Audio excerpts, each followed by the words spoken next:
ในปัจจุบันธุรกิจอย่างเดียว drive change ไม่ได้มันต้องมีองค์กรที่ทำเพื่อสังคมที่มาช่วยร่วมกัน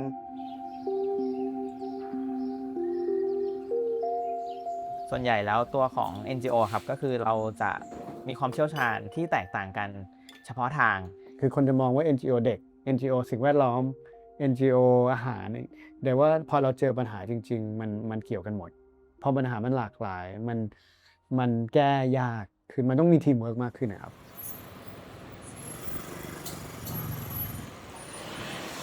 NGO ในไทยอาจจะมีหลายที่เนาะแต่เขาก็จะแยกกันอยู่แต่ว่าก็มีแค่ที่นี่แหละครับที่เราอยู่ด้วยกันผมว่าผมเห็นที่นี่ที่แรกนะ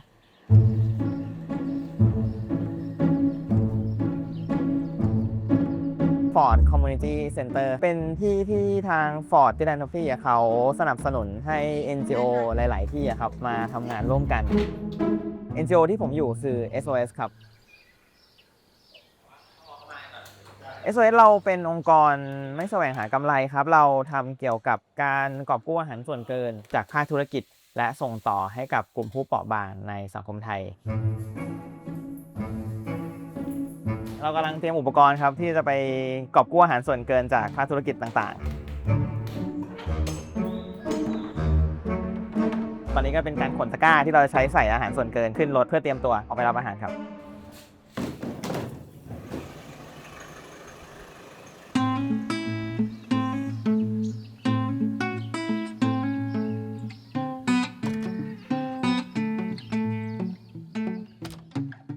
ตอนแรกเลยเราที่มี operation ครั้งแรกในกรุงเทพครับเราอยู่ที่ตัวของสาทรครับแถววัดดอนกุศลตอนนั้นเราก็มีรถ1คันแต่ทีนี้ในการดำเนินงานของเราครับก็มีการขยายตัวสอดรับกับภาคธุรกิจแล้วก็สังคมที่ให้ความสำคัญกับปัญหาเรื่องนี้เรื่องของปัญหาขยะอาหารนะครับแล้วก็อาหารส่วนเกินครับทำให้เราต้องหาพาร์ทเนอร์แล้วว่าจะมีท่านใดที่สามารถที่จะให้พื้นที่ขยายการทำงานของเราได้ก็จนได้มาเจอตัวของ Ford Philanthropy นี่แหละครับ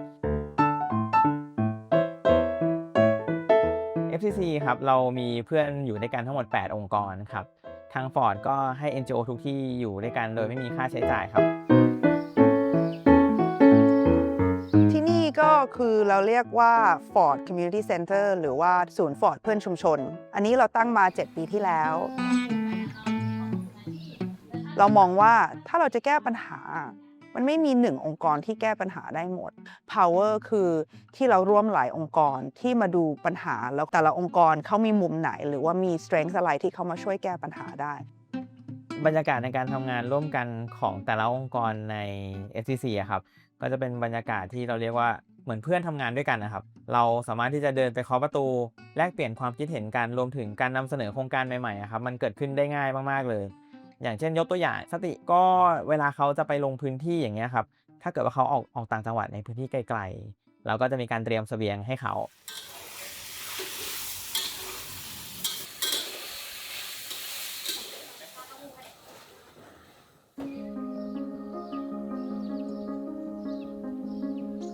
สติเป็นมูลนิธิที่ตั้งมาในประเทศไทยประมาณ12 ปีแล้วครับดูแลเด็กในประเทศไทยจากแรกเกิดถึงอายุ25ก็จะดูแลเรื่องสุขภาพจิตเป็นหลักๆนะครับเป็นเด็กในกลุ่มเสี่ยงกับเด็กขาดโอกาสนี่เราจะใช้วิธีในเรื่องของฝึกอาชีพ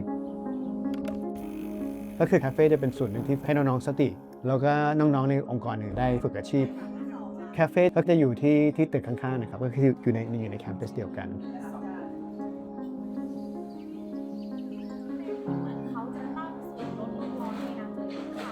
การที่มี SCC นะครับมันคือแก้ปัญหา2อย่างเป็นหลักนะครับ1ก็คือเรื่องของการสื่อสารเพราะเราอยู่จุดเดียวกันมันสื่อสารได้เร็วแล้วมันแก้ปัญหาได้เร็วผมคุยกับองค์กร USL ก่อนซึ่งเป็นองค์กรที่เกี่ยวกับเรื่อง Data ครับ Data ก็คือเราต้องรู้ว่าเราควรจะไปที่ไหนเลขนี้เอามาก็ร่วมเป็นเลขได้ว่าชุมชนนี้เป็นกลุ่มชุมชนที่มีความเสี่ยงสูงพอมีความเสี่ยงสูงแล้วโอเคเราต้องลงจุดไหนบ้างพอได้ผลเราต้องทำต่อเปล่าหรือเราต้องหยุดได้แล้วอะไรอย่างนี้ซึ่งเราทำให้เรารู้สึกว่าโอเคปัญหาที่เราไปเจอมันเป็นชุมชนที่ต้องการแก้ปัญหาจริงๆเลยครับ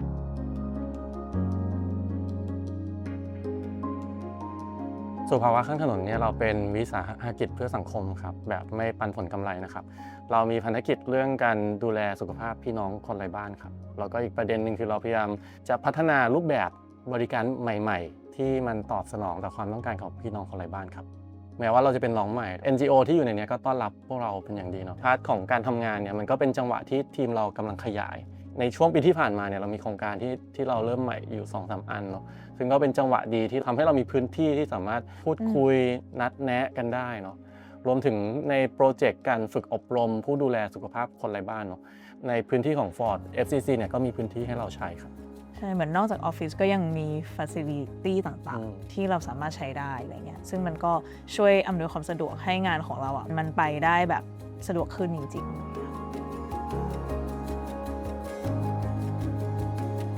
ที่นี่มี NGO หลายหน่วยงานเข้ามาร่วมกันมากนะครับแล้วก็อันนึงที่อยู่มาตั้งแต่แรกคือ SOS คือเนื่องจากเราทำเรื่องหน่วยแพทย์เคลื่อนที่อยู่แล้วก็ไปตามจุดต่างๆที่พี่น้องคนไร้บ้านอาศัยอยู่ร่วมกับ NGO ที่ทำงานกับคนไร้บ้านตอนนั้นก็เลยคุยกับ SOS ถ้ามีผักผลไม้อะไรเนี่ยเอาไปเสริมในวันที่เราไปออกหน่วยได้ไหมอย่างน้อยวันที่เราไปตรวจเขาเนี่ยเขาจะได้รับอาหารที่มีคุณภาพหรือว่ามีโภชนาการที่ดีขึ้นครับก็ช่วยเติมเต็มกันละกันนะครับ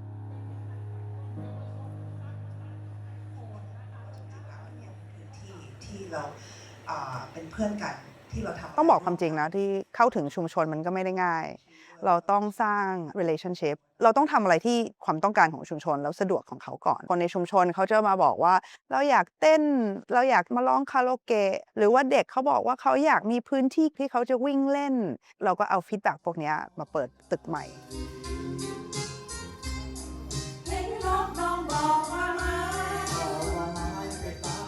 อันนี้ก็มีประโยชน์มากเลยนะคะเพราะว่ามันหาที่จะทำกิจกรรมอะไรเนี่ยมันยากมากเลยแต่ที่นี่ทำทุกอย่างได้ไปหมดป้าก็มากันเนี่ยก็มาทำกิจกรรมสร้างสุขในเสียงเพลงคือเอาสองเราที่ทำงานเนี่ยสนุกกันมากเพราะว่าต่างคนอยากจะร้องกันต่างคนอยากจะแยกกันร้องแต่ต้องเรียงตามคิวโครงการคาราโอเกะเพื่อผู้สูงวัยเราเห็นโอกาสตรงนั้นว่านอกเหนือจากการที่เขามาอยู่ร่วมกันมาร้องคาราโอเกะมาสร้างความสุขเราก็อยากจะมอบอาหารตรงนั้นให้กับเขาด้วยเราก็เลยมีการคอลแลบกันครับกับโครงการตรงนั้นทำเป็นโครงการครัวรักอาหารตรงนั้นเลยให้แม่ๆครับที่เขารอคิวร้องคาราโอเกะเนี่ยได้มีโอกาสออกมาทำครัวมาโชว์ฝีมือคือครัวนี้เป็นครัวใหม่ก็จะมีแต่ผู้ประตือนี่แหละที่ยังมาทำอยู่เดือนละ2 ครั้งน้องเขาจะเป็นคนให้วัตถุดิบเรามาที่น้องไปเก็บมาจากสถานที่ต่างๆเนี่ยค่ะเราก็ต้องคิดเมนูว่าเราจะทำอะไรให้ได้บ้างก็ทำเตรียมไว้โดยจำนวนก็ประมาณเนี้ย40-50 คนเนี่ยค่ะพอเราทำเสร็จผู้ร่วมกิจกรรมเขาจะออกมาทานกันเนี่ยค่ะ Impact เป็นอะไรที่วัดยากเนาะที่เราเห็นนะถ้าเขามีความสุขเขาใช้พื้นที่แล้วมีความสุขเราคิดว่ามันสำเร็จแล้ว